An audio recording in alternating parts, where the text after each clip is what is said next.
If you're put in daycare, the first lessons you learn in daycare, no biting! Because people love to bite one another. It's an old animalistic, I mean, you put stuff in your mouth, everything goes in your mouth. Your mouth is one of those focal points. And so we begin to habitualize people about the proper way to behave with one another. It just goes on and goes on and goes on and goes on and goes on and goes on. It's happening in this class too. I'm hopefully habitualizing you in some regard the need to study, how to look at your grades, how to look at yourselves in this class. It's okay to raise your hand. No such thing as a stupid question.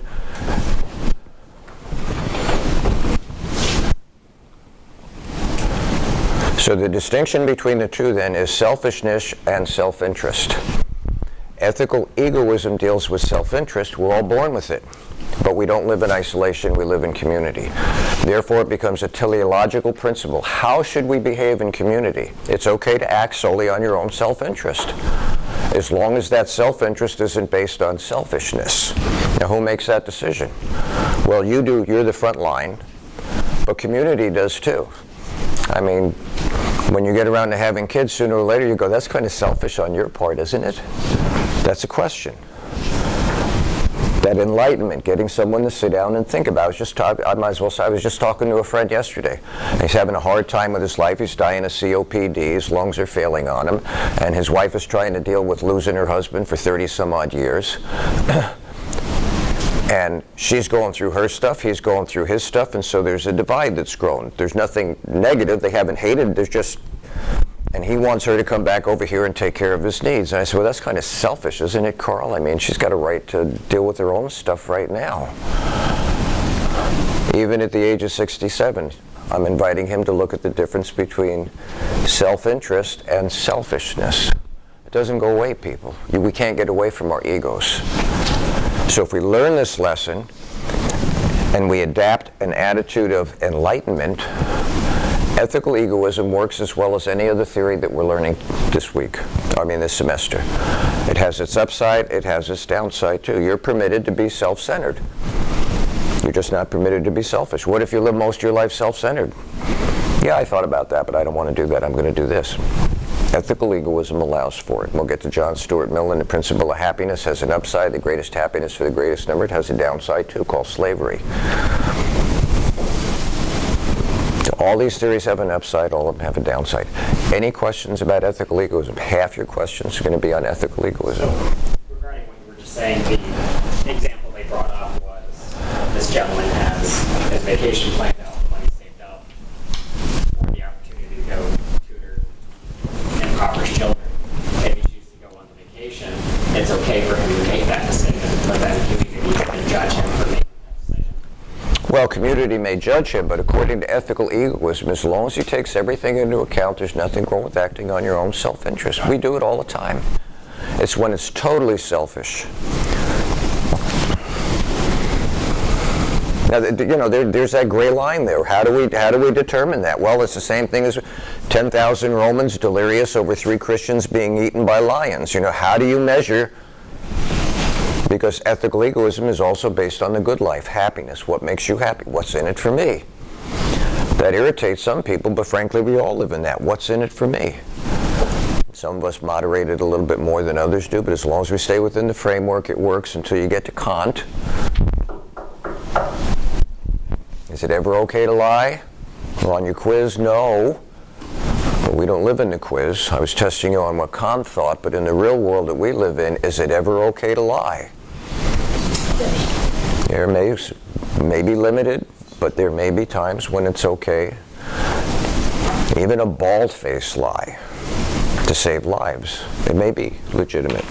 It's not for me to decide. I answered. What was your question?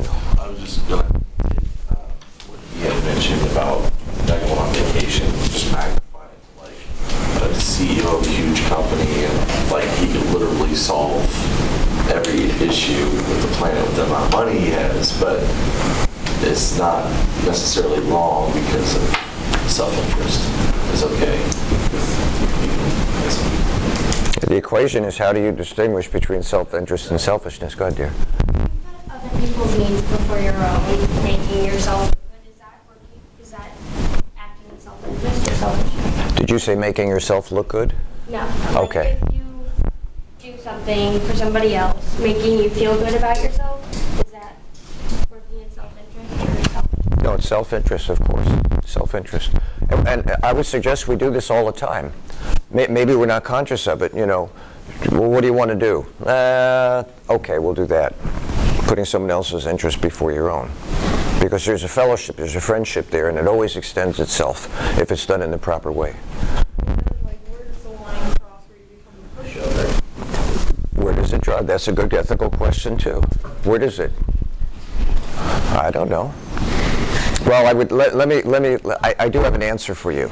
It goes a little more into the realm of psychology, but there is an answer. It's a great question. How do you know that people aren't using your good-naturedness, your altruism, that you'll put other people's needs before your own?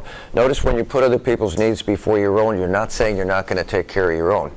Think about this. If we all put each other's needs before our own, in other words, if we all made a group commitment, okay, we're going to take it, what's your need, everyone tells your need, and then we leave it up to everybody else. Everyone takes care of everybody else's needs first. How long would it take to get your needs met? Because we're intent on taking care of other people's needs. When you have to take care of your own needs, it doesn't always turn out that quickly or exactly the way you would plan. But when other people are involved, suddenly more hands make for lighter work, et cetera, et cetera, et cetera. That's a great question. So I would suggest this to you, and then I have to go on the mill. There's a world of difference between, I had that in my mind. I was going to say something about codependency, but I'm going to break it down into two. Not enabling, caretaking and caregiving. When babies pop into the world, someone has to take care of them. And so we do that. Maybe this will help you as you have children. The trick to move from self-centeredness, which is what infants are born into, to self-interest, is to give them the capacity to move from caretaking, someone take care of my needs, someone take care of my needs, to caregiving. You may be hungry, I'll feed you a fish. But do you mind if I teach you how to fish at the same time so you can take care of yourself? So I would suggest that somewhere in there is that mechanism of, are people asking me to take care of them when they're capable of taking care of themselves? Because then I would think maybe I'm being taken advantage of or being walked over. But part of relationship is that we assist one another. I would suggest this to you, and probably in the psych department over there, they'll help you with this. We can assist one another to grow. Most of what I do in this class is to assist you in critical thinking. I mean, I could do just a lecture and you could just, and not call on people and kind of force the issue of self-examination and self-enlightenment, and that's a process and it doesn't have a formula.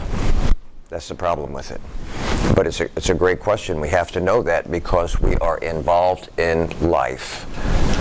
And because we come into the world self-centered, selfish, it's easy to never get beyond that into...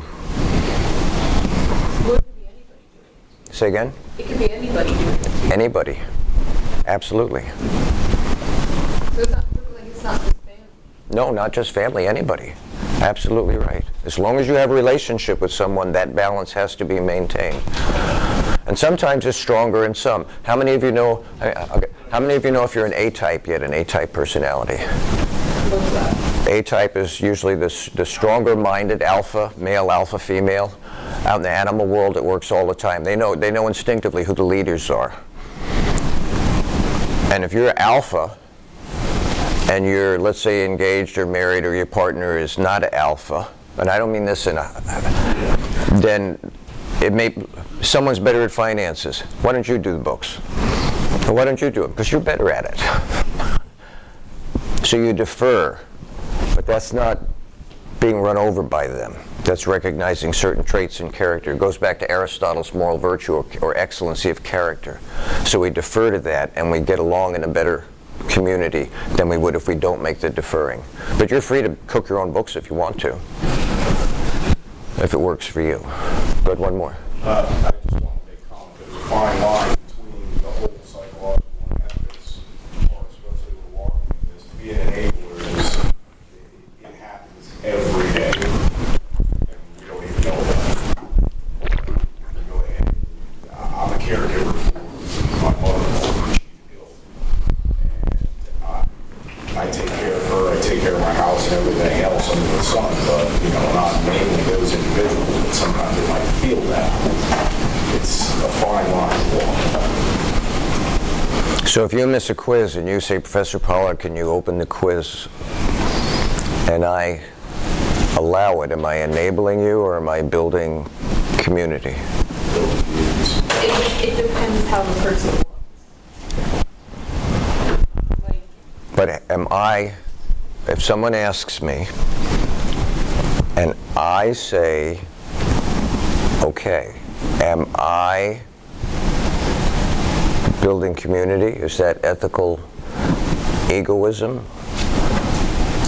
I think so, yeah. Yes, I see. What if I do it all the time and I never say no? Doesn't it? Not if it's like 5 quizzes and you're like, hey, Say it louder. not if it's like 5 quizzes and I'm just like, hey, I got to fail on all 5 of these. Consequence-based. Yeah. And so the point of it then is, because this is a real, we use the theory, but we use it in real life, people. And we have to be able to understand the subtlety of how these theories work.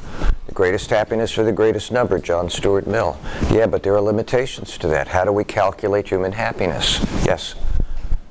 What if if the situation is where you don't benefit from it, but you do it anyway to help this person?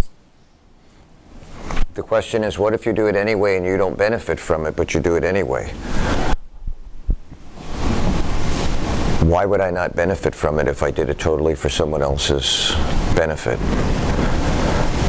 Hang on. I don't know, because let's say you really don't like this person, but the right thing to do is to help them.